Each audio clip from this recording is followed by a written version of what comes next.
Kanchipuram Varamahalakshmi Silks, the Grand Banarasi Mela. First time ever in Hyderabad starting from November 1st. Madhu, చిన్నప్పుడు నేను ఒక్కనే కష్టపడుతున్నానని, నాకు సాయంగా ఉండాలని చదువు అవ్వలేదన్న వంకతో చదువు మానేశావు. ఇప్పుడు నీ తమ్ముళ్ళిద్దరూ అభివృద్ధిలోకి వచ్చారు. మరుదులిద్దరికీ మంచి ఉద్యోగాలు వచ్చాయి. తన భర్త మాత్రం అలాగే ఉన్నాడని నీ భార్య బాధపడదు. చూడు మధు, చదువుకున్నోళ్లే వృద్ధిలోకి రావాలని ఏమీ లేదు. కృషి పట్టుదల ఉంటే ఎవరైనా ఏదైనా సాధించవచ్చు. నీకు తెలివితేటలున్నాయి. నువ్వు తలుచుకుంటే కానిదంటూ ఏదీ లేదు. పైగా నీకు సాయిగా మేమందరం ఉన్నాం.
బాబు రా. నమస్కారం అండి.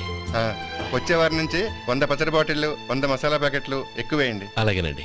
మార్కెట్లో మీ ప్రోడక్ట్స్ కి మంచి పేరు వచ్చింది. చాలా సంతోషం అండి. వస్తానండి. Best of luck.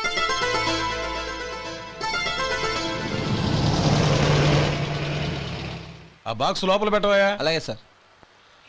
ఇక మీద మీ ఆర్డర్లు సగం వేయండి, సరిపోతుంది. అదేంటండి? మీ పచ్చళ్ళు అమ్ముడుపోక చాలా స్టాక్ అలాగే ఉండిపోయింది. ఇప్పుడు అందరూ రుచి పచ్చళ్ళు, రుచి మసాలానే అడుగుతున్నారు. మా నల్లుడి గురించి తక్కువగా అంచనా వేశారు కదా, ఇప్పుడేమంటారు? ఎలాగైతేనే అతను వృద్ధిలోకి వస్తే చాలు. వ్యాపారం చేస్తున్నాను, నిన్నగాక మొన్న వచ్చినోడు వాడు నాకు పోటీయా? వాణ్ణి పెరగనివ్వకూడదు. వాణ్ణి ఇక్కడికి రప్పించండి, నేను మాట్లాడతాను.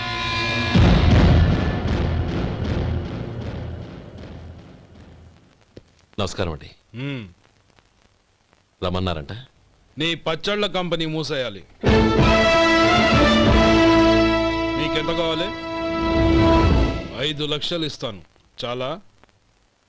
5 లక్షలు కాదు, 50 లక్షలు ఇచ్చినా నా కంపెనీ మూయడం జరగదు. బాగా ఆలోచించుకొని చెప్పు. ఈ వ్యాపారంలో పుట్టి పెరిగినోడ్ని, నాతో పోటీ పడకు.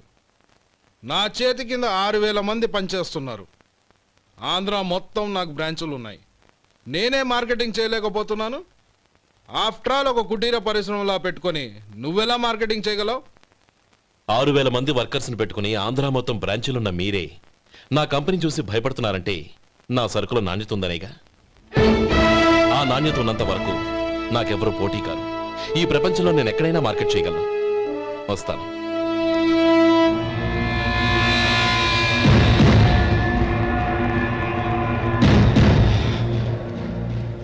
ఇక్కడ ఏం లేదండి. ఇక్కడ ఏం లేదండి. ఇప్పుడు ఊపిరి పీల్చి బిగ్బట్టు, నెమ్మదిగా వద్దు. ఓకే, లే, నెమ్మదిగా ఇలా వచ్చి కూర్చో. ఏం లేదు, మామూలు కడుపు నొప్పే. ఈ టాబ్లెట్స్ 3 రోజులు వాడు. ఎలా వాడాలో ఇందులో రాశాను. Token number 29. ఏమన్నారయ్యా? టౌన్ డాక్టర్ భయపెట్టేశాడు, ఆపరేషన్ అది ఇదని. కానీ ఈ డాక్టర్ బాబు ఏమీ లేదని చెప్పాడు. అలాగా? ఈ బాబు 10 కాలాల పాటు చల్లగా ఉండాల.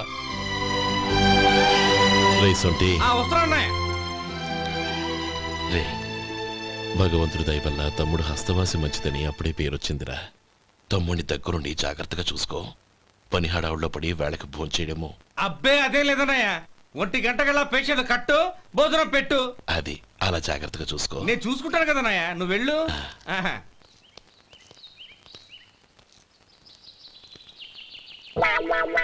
అయ్యో, ఏంటయ్యా ఉంటున్నాడా ఈ దెబ్బలు? ఏదైనా యాక్సిడెంటా? అదేం కాదండి, మరి గోరు కొరికినందుకు ఎలక్ట్రిక్ స్తంభానికి కట్టేసి ఇలా రక్తం వచ్చేలా కొట్టారండి. ఊరు కొరికినందుకు ఎలక్ట్రిక్ స్తంభానికి కట్టేసి ఇంతలా కొడతారా? వాళ్ళ అసలు మనుషులా రాక్షసులా? చాలా థ్యాంక్స్ అండి, కనీసం మీరైనా అర్థం చేసుకున్నారు. వాళ్ళు అర్థం చేసుకోలేదండి.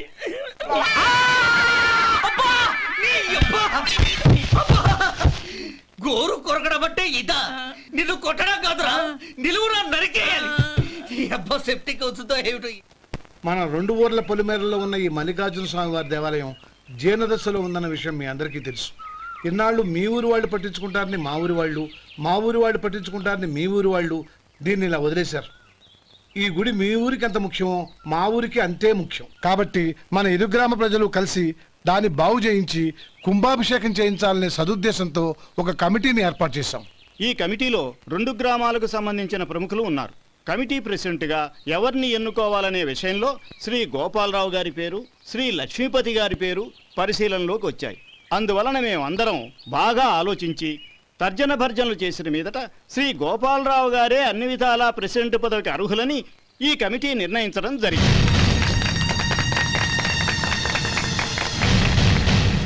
అంచేత ఈ ఉభయ గ్రామ ప్రజలు శ్రీ గోపాలరావు గారికి ఉదారంగా విరాళాలు అందజేసి ఈ శుభకార్యాన్ని జయప్రదం చేయవలసిందిగా కోరుతున్నాం.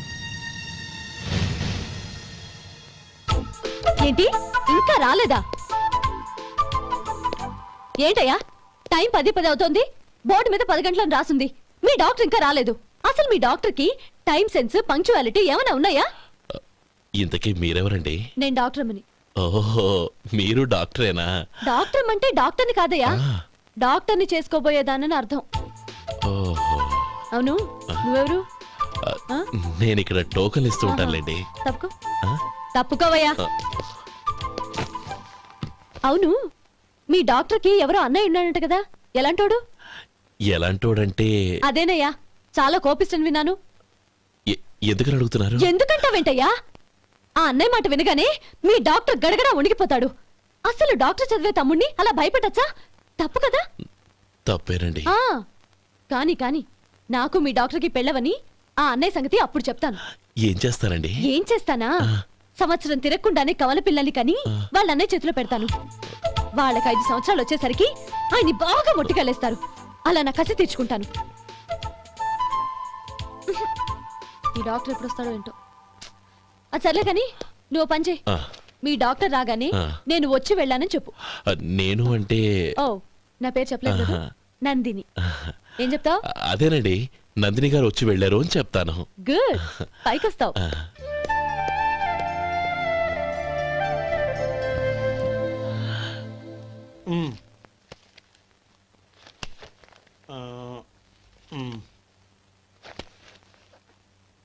దీంతో మొత్తం 4,98,200 అయ్యాయి. పోతే నువ్వు ఇచ్చినంత ఇవ్వలేకపోయినా ఈ దైవకార్యానికి నా వంతు చందా 1800. దీంతో మొత్తం 5 లక్షలు పూర్తయ్యాయి. సరేరా, నేను ఈ డబ్బు తీసుకుని పట్నం వెళ్ళి బ్యాంక్ లో వేసి వస్తాను. అలాగే, నేను నీతో వద్దాం అనుకున్నాను రా, అనుకోకుండా సాయంత్రం ఇన్స్పెక్షన్ వచ్చింది. పర్వాలేదులే, వెళ్ళొస్తాను.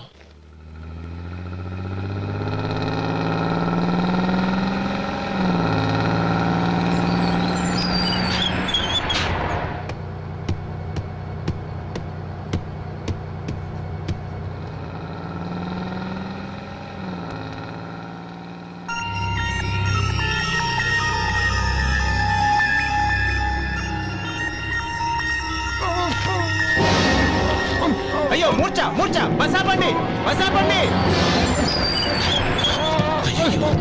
ఇదిగోండి తాళం చేతులు గుర్తి, ఈ తాళాలు చేతిలో పెట్టండి. వీటి వల్ల ప్రయోజనం లేదు. 4 ఖర్చుకోకుండా పళ్ళ మధ్య పెట్టడానికి గట్టిగా అది నోట్ అయిపోండి. ఇదిగో ఇది చూడండి.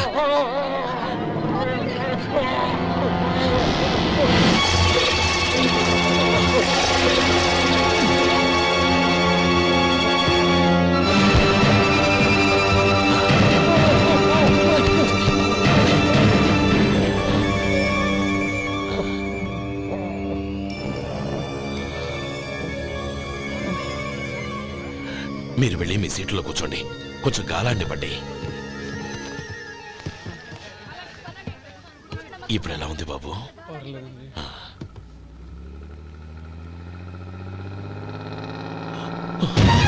అయ్యో, నా బ్యాగ్ ఎవరైనా చూసారా? అందులో 5 లక్షలు ఉన్నాయి. నా బ్యాగ్ వెంటనే బస్ ఆపండి, ఎవరిని కింద దిగవద్దు, అందరినీ చెక్ చేయండి.